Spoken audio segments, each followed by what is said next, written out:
Léo avait 15 ans et le monde semblait s'écrouler autour de lui. Ses notes chutaient.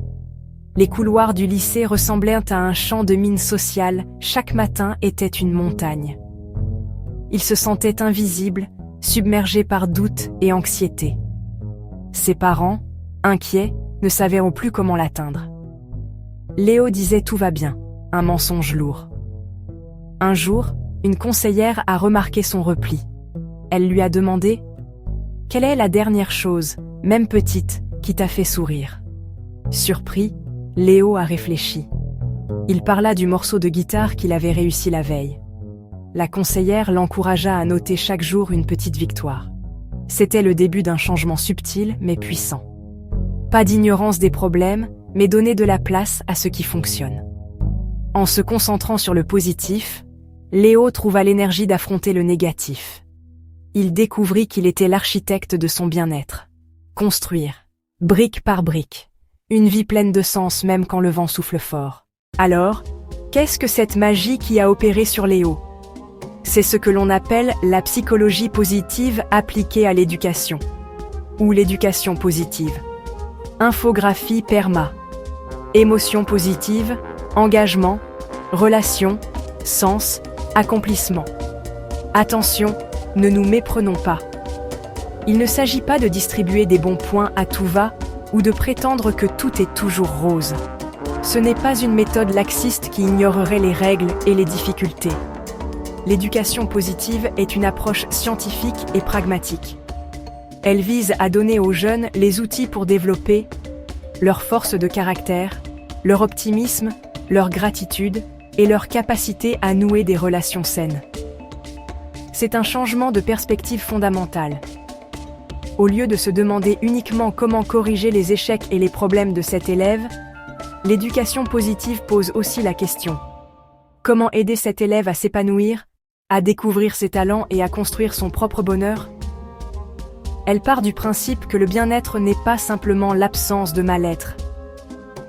Le bien-être est une compétence qui s'apprend, se cultive et se pratique.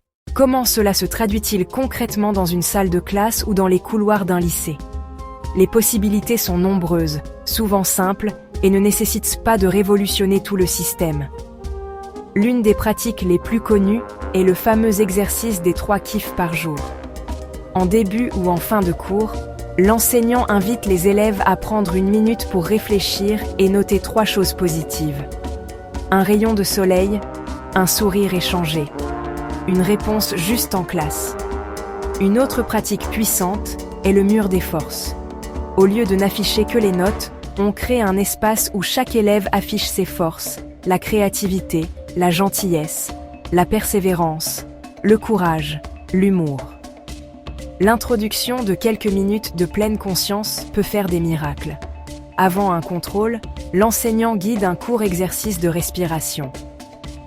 Inspirer. Expirer. Sentir ses pieds sur le sol. Se reconnecter à l'instant présent. Les bénéfices de l'intégration de la psychologie positive à l'école se propagent comme une onde bienveillante, touchant les élèves. On observe une meilleure gestion du stress et de l'anxiété, une augmentation de l'estime de soi et de la confiance en ses capacités. Les élèves apprennent à mieux se connaître, à identifier leurs forces et à les utiliser. Pour les enseignants, adopter cette posture est également une source de renouveau. Le métier d'enseignant est exigeant et peut être source d'épuisement professionnel. La psychologie positive leur offre des outils pour mieux gérer leur propre stress et pour construire des relations plus authentiques et positives avec leurs élèves.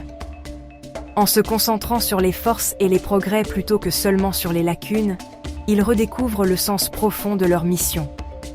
Accompagner des jeunes à grandir. Les parents, de leur côté, récoltent aussi les fruits de cette approche. Lorsque leur adolescent rentre de l'école plus apaisé, plus communicatif et plus confiant, c'est toute l'atmosphère familiale qui s'en trouve améliorée. Les conversations ne tournent plus uniquement autour des notes et des devoirs. Quelle est la meilleure chose qui te soit arrivée aujourd'hui, plutôt que tu as eu combien à ton contrôle? Cela ouvre des portes vers des discussions plus profondes sur les émotions, les réussites et les défis de leur enfant. Alors, comment commencer, ici et maintenant, que l'on soit adolescent, enseignant, parent? L'idée n'est pas de tout changer du jour au lendemain. Intégrer de petites habitudes, des kiffs quotidiens. Pour vous, les ados, commencez simple. Tenez un petit carnet. Chaque soir, avant de vous endormir, notez 3 choses. Le compliment d'un ami. Une chanson qui vous a donné de l'énergie. Le fait d'avoir aidé quelqu'un. Face à un défi, demandez-vous: quelle force en moi peut m'aider? Ma créativité? Ma persévérance? Mon sens de l'humour? Pour les enseignants, introduisez un moment de gratitude en début de cours. Au lieu de « ne sois pas si bavard », essayez. Je vois que tu as beaucoup d'énergie sociale. Comment l'utiliser pour aider ton groupe? Pour les parents, transformez le rituel des devoirs ou du dîner. Intéressez-vous à ce qui passionne votre ado, au-delà des notes. Alors, commençons aujourd'hui. Quel sera votre premier petit pas? Quel sera votre premier kiff de la journée? Le pouvoir de changer les choses est entre nos mains. Enfin, intégrez la psychologie positive dans les matières. En cours de français, on peut étudier des biographies de personnages résilients. En histoire, analysez les guerres mais aussi les périodes de reconstruction et de coopération. En sciences, on peut s'émerveiller des capacités d'adaptation du vivant.